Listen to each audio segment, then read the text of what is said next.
phone, the victim saying they felt betrayed. We'll hear from officials.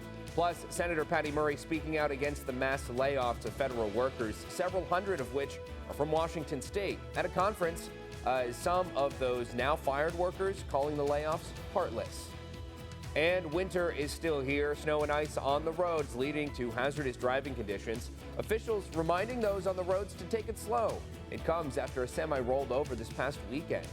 We'll talk that story and more coming up as you start your day with us right here on Action News.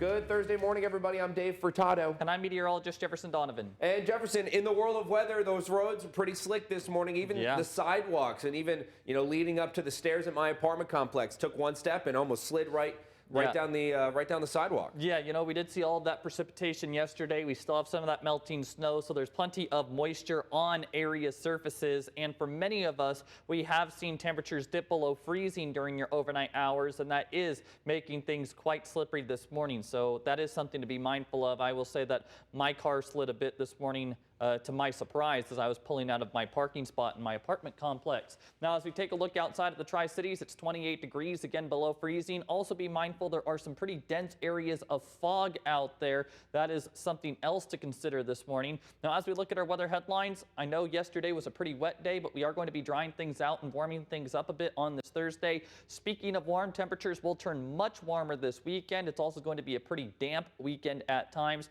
And then that third weather headline stays on the warm temperature trend as conditions will stay warm into next week. We'll talk more about all three of these weather headlines coming up.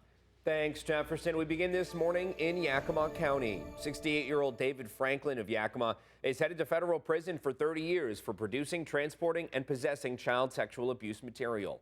Federal prosecutors say in June of 2022, a computer tech found explicit material on Franklin's laptop. FBI agents then found images and video taken with Franklin's phone showing sexual abuse of children Franklin had contact with. Now, a victim told investigators that Franklin told them the abuse would be their little secret.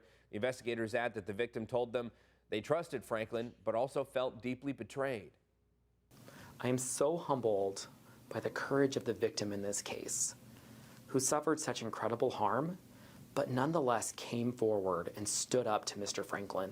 My team of devoted public servants and prosecutors will continue to tirelessly work to ensure that those who betray young children are held to account for what they've done.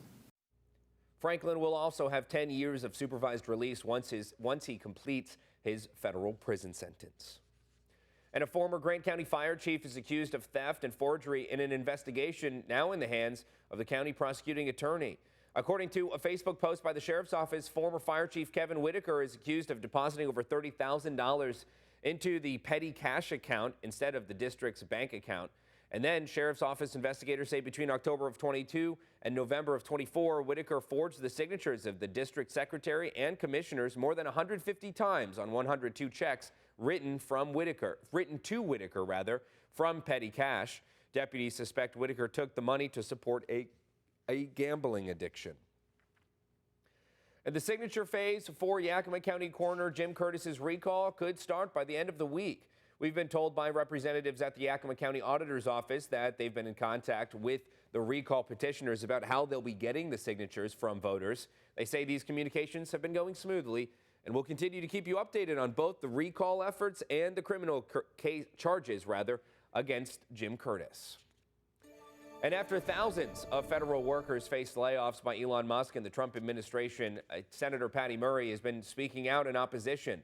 Those thousands of employees, Murray says several hundred of them are from Washington, like Greg Bafundo, who worked for the National Park Service for nearly a decade, fighting fires and saving countless lives. I have always placed myself between the danger and my fellow citizens. These heartless and gutless firings will lead to the loss of lives and property. Towns like Wenatchee may burn next year. Senator Patty Murray says several people worked jobs, including researchers at PNNL and people providing federal oversight of operations at Hanford. We're hearing well over a dozen, but at this point, we are not being given all the information. And again, these are the people who do the oversight of the private contractors to make sure they are spending our tax dollars wisely and doing it in a safe way. Now, we've reached out to Hanford and PNNL for any information about these firings, but have not heard back.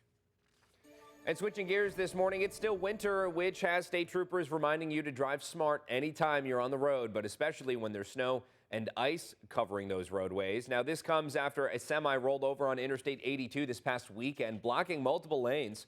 Troopers want to remind you, if you lose control of your vehicle and cause a crash, you will be cited. Troopers say while they'd like to be everywhere to make sure people are driving safe, the State Patrol is short about 200 troopers. I think the majority of people like to see us. Also on snow days like this, we get incredibly busy. We're all staying late after our shifts and doing as much as we can, but we do try to do as much as we can with the personnel that we have. Now, drivers are also advised to give larger vehicles extra space and to make sure you leave plenty of space between you and the vehicles in front of you in general, as well as avoiding distractions. The speed limit is set, but anytime that you're driving at a speed in which you can't control your vehicle, it is considered speed too fast for conditions. Trooper Clayson also wants to remind you to be cautious, especially in snowy conditions, to avoid collisions and protect everyone on the road. Now, Jefferson, let's talk weather here. Temperature is definitely going to be warming up, help thaw off some of these roadways. But as of right now, temperatures are still cool enough, cold enough, if you will, to see some ice on those roads. Yeah, certainly this morning, icy roadways are possible. In fact, in the Tri-Cities, not only possible, we just know anecdotally between all of us who work at KEPR that it is pretty slick out there. This afternoon, though, we are going to be looking at a big thaw with high temperatures all the way into the mid to upper 40s. There is going to be a possibility of some sun breaks today, but I would look for more clouds than sunshine. It's certainly not going to be a sunny day by any stretch of the imagination. Going forward in time, we could see high temperatures pushing 60 degrees. I will tell you when that bigger warm up will arrive straight ahead.